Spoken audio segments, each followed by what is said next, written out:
Madame la Présidente, chers collègues, vous nous demandez d'approuver les orientations du PLH pour la période 2023-2028 à l'issue d'une vaste concertation menée sur l'ensemble des communes de notre métropole.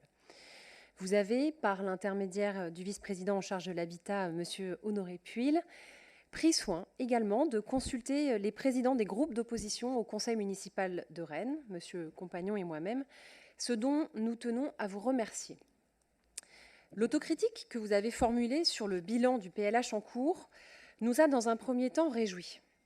Elle reprend nos critiques antérieures sur la politique de l'habitat, dérive des prix, surproduction de logements très chers et de produits fiscaux de qualité médiocre, mécontentement des associations de riverains et surtout rejet des couches sociales intermédiaires et explosion de la demande sociale.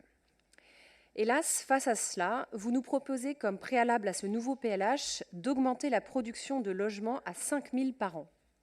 Cette stratégie de l'offre n'a pourtant pas marché. La première de nos craintes est donc de vous voir avec cet objectif alimenter une mécanique inflationniste et excluante, une mécanique qui marchandise en quelque sorte la ville. Notre crainte est de vous voir jouer à votre corps défendant un rôle de pompier pyromane. C'est pourquoi il est important que les garde-fous que vous mettez en avant soient vraiment à la hauteur en termes de contrôle de ce que fera la promotion privée, des coûts des logements produits et de réponse aux réels besoins de la population en place et à venir. Ce PLH s'inscrit dans les objectifs du ZAN, du zéro artificialisation nette, mesure voulue par la Convention citoyenne pour le climat et qui est quand même, il faut le dire, la mesure écologique la plus disruptive et la plus ambitieuse qu'un gouvernement puisse adopter. Si j'osais, je dirais, les Verts en ont rêvé, Macron l'a fait. Sa mise en œuvre mérite certes des aménagements pour ne pas pénaliser les communes les plus vertueuses, mais je regrette de ne pas entendre davantage d'élus se réclamant de l'écologie louer le ZAN et les intentions de la loi climat et résilience en matière de protection des sols. Pour revenir au nouveau PLH, soulignons tout de même que certaines de ces orientations sont pertinentes pour répondre aux défis de l'avenir. La régulation des plateformes touristiques, la prise en compte du vieillissement de la population ou encore l'effort mis sur le logement étudiant sont à saluer. Cependant, cet enjeu d'accueil des populations ne peut se traiter exclusivement par la question du logement. C'est une politique globale et de long terme qu'il faut mener. Or, certains axes essentiels sont hélas absents de votre stratégie.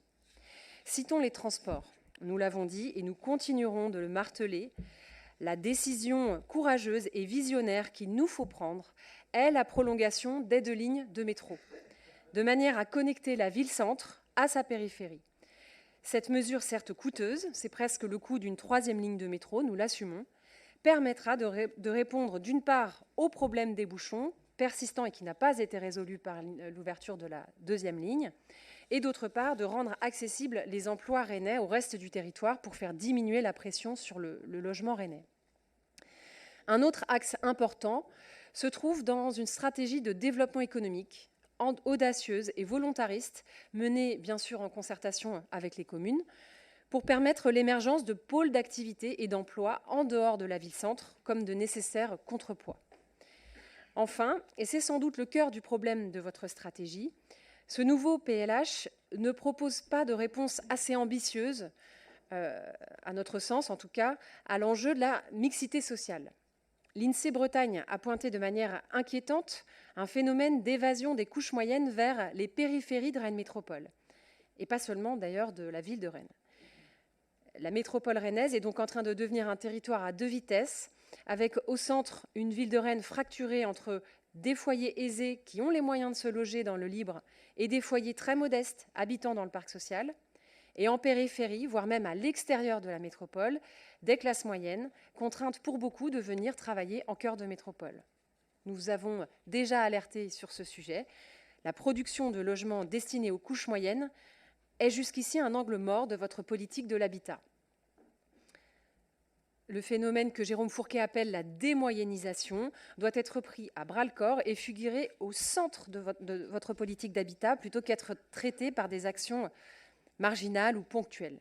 Même si, nous l'avons bien entendu, cher Honoré Puil, vous n'avez pas prévu non plus de vous en remettre à la main invisible, nous attendons des propositions fortes sur ce sujet. D'ici là, nous nous abstiendrons sur cette délibération.